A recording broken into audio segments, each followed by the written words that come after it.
Hi there, it's Alexandra here from the Middlesized Garden YouTube channel and blog. And I want to tell you about 10 plants that work so hard in my garden that make a difference for more than a month a year. Either they have several seasons or sometimes they just simply go on and on in one season. I've been doing a monthly garden tour for a year now, and I noticed that some plants just simply seem to come up again and again, to the point where I think, I can't tell people about these plants again, they'll be so bored. And then I realised that these are what I call real plant heroes, and I thought you'd like to know about them because you might find them useful in your garden too. There are 10 what I call plant heroes, and in this video I'm going to show you the first 5, and then the next 5 will be in the next video. And the first one has to be Britain's most unpopular and most hated plant, the Laylandi Cypress. Now, when we moved here 15 years ago and we found a Laylandi Cypress in our garden, we thought exactly what most people think is, that's got to go. You can see its grey-green leaves behind me now, and I'm so glad I spared it. Firstly, it's a very good block for an ugly streetlight. Secondly, it's a fantastic home for wildlife. Birds are constantly whizzing in and out of it. But thirdly, it provides structure and interest the whole year round. It is a lovely foil for the kind of wonderful abundance of summer. But in the winter, in a sense, it does in this garden what a statue or sculpture might do in other gardens, except that it's living. However, conifers certainly have got a bad rep, and for quite a good reason, because if you plant a tree like a Cypress Laylandi and you just leave it, it will grow enormous. Nothing will grow under its roots and it will block out the light. So either choose a conifer or an evergreen which doesn't grow so tall, or spend a bit of time and probably money every year keeping it in shape. We take away the lower branches of this, and we also make sure that about every 2 or 3 years we cut about probably 6 feet or even more off the top, because otherwise it would be oppressive. But I think it actually has a fantastic role in our garden over all 12 months of the year. Now, the second plant hero is Topiary. Topiary is particularly strong in winter gardens because very often there's very little else to look at. Topiary can be expensive. In fact, we've grown all our topiary. There's only one that actually I spent quite a lot of money on, and I have never regretted it. It was a big purchase. It was £250, and I bought this spiral topiary from a field in Dorset, and it was delivered, and we couldn't get it through the garden door, and we had to cut its roots down. But that was 2 or 3 years ago, and since then it has been so low care. All I've done is trim it, possibly only twice since I bought it 3 years ago, and I feed it fortnightly in the summer, and it's just an anchor and a focal point to the garden. And I could have spent much more on a sculpture, but I'm so glad I spent it on a box topiary. The other topiary in the garden has been carved out from ordinary shrubs. Now, this takes time, so obviously if you're in a hurry you will have to pay more and buy actual topiary.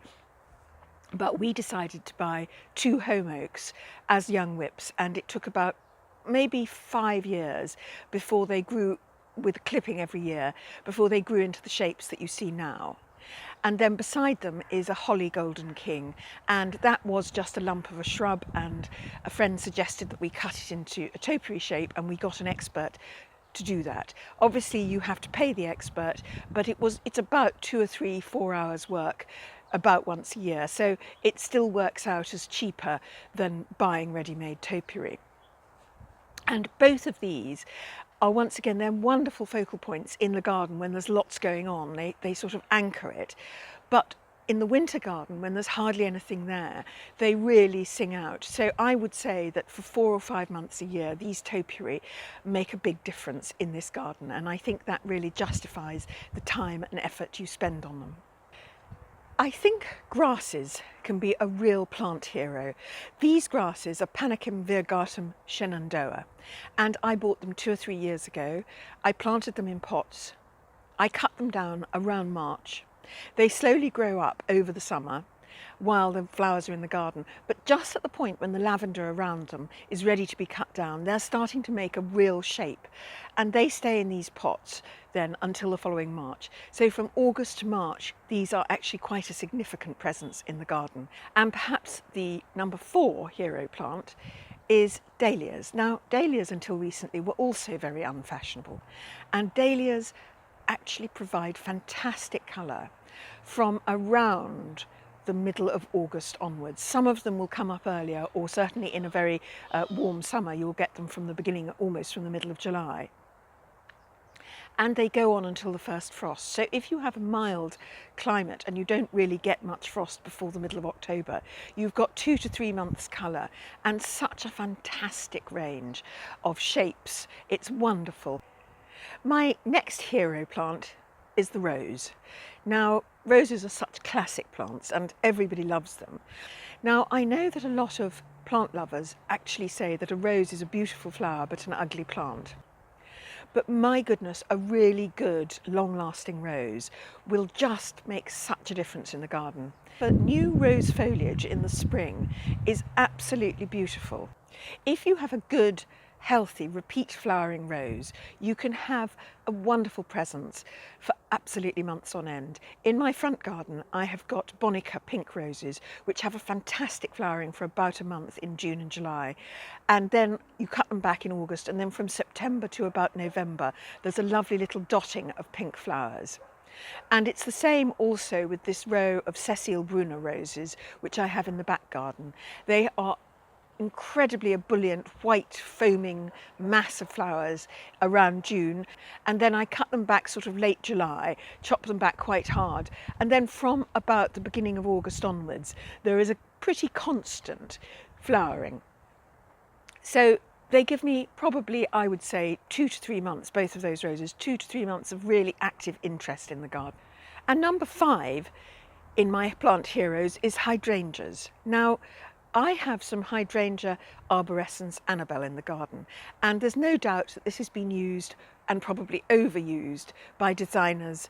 But the fact of the matter is, it is a fantastically resilient, long flowering plant. Hydrangea arborescens Annabelle pops up, starts flowering, it goes white, beautiful white pom-pom flowers around June or July, and then by about August or September, they're starting to go a little bit gold. And then in the winter, they're dried and they're brown, and they give just a different shape and a different outline and a contrast. So they're a great part of the winter garden. So Hydrangea arborescens Annabelle, even if you think it's been overused, is a fantastic plant to have in your garden literally from maybe July to probably about February.